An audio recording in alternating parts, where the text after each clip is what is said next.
What's going on, guys? Brett here from the Shred-atorial, and today we're going to be talking about some of the basics of getting into the fat biking and some of the key things you should know should you be interested in getting into the sport. So I'll be creating a whole dedicated video for beginners looking for their first bikes, but one of the big things to call is really making sure you find a bike that fits you well and that fits into your budget.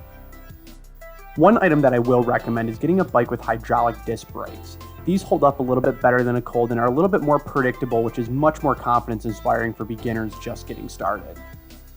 So beyond the bike, let's talk about some of the essential pieces of gear you're going to need to make sure you have. First and foremost is a helmet. Good helmets can take a lot of shapes and forms, so I'd recommend going to your local bike shop, trying a few different setups on and really seeing what fits your head the best.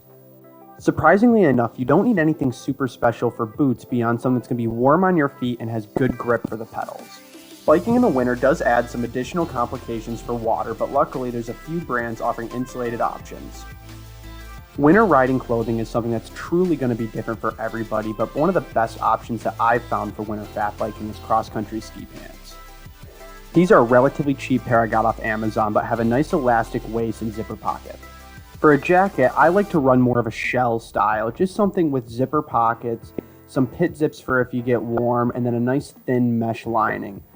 Gore-Tex is also a great option to consider here because there's a good chance you'll be running into some branches that could rip your jacket along the way.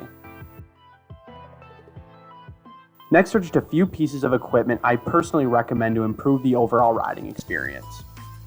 The first thing that you're going to need is some method to inflate your tires should you get a flat.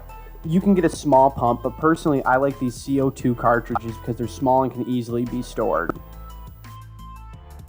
Other great items to consider carrying are some Allen keys as well as a multi-tool in case you need to make any repairs along the trail. Finally, you'll want to make sure you have some hand warmers for your hands, feet, or even a cell phone you're trying to keep charged. Looking into some potential bike upgrades, I highly recommend the Dillinger 4 tire by 45 North. These tires feature integrated studs which make a huge difference in your braking and handling abilities when the trail turns icy. I love running pogies in the winter because they let me use my summer glove setup for familiar shifting and braking.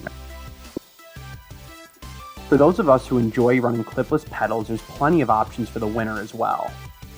Brands such as Bontrager and 45 North produce boots with cleat setups just like your summer shoes.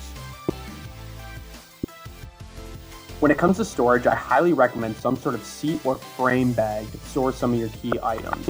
This is a great spot to put some of those essential pieces of gear we talked about before without getting in the way of your normal riding. The last thing that we need to do before riding is making sure that we check our air pressure. Because fat bike tires run such low PSI, you're going to want to make sure you have a specific pump or air gauge that's meant to read below 10 or so PSI before going out on your ride.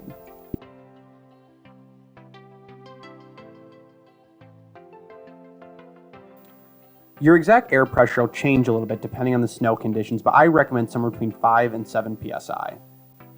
Now that we got our gear and our air pressures dialed in, it's time to get out and start riding.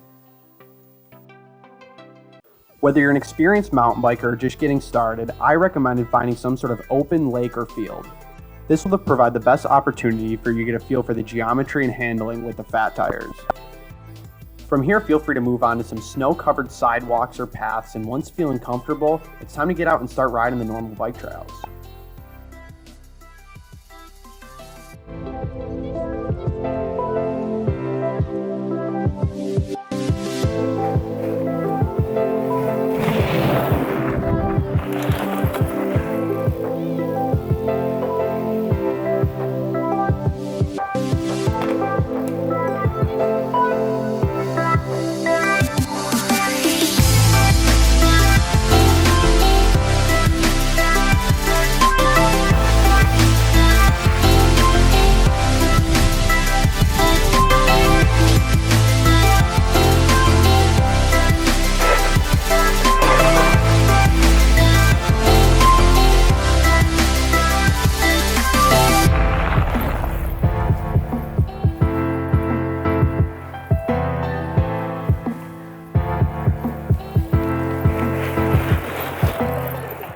I just want to thank everybody for taking the time to watch this video.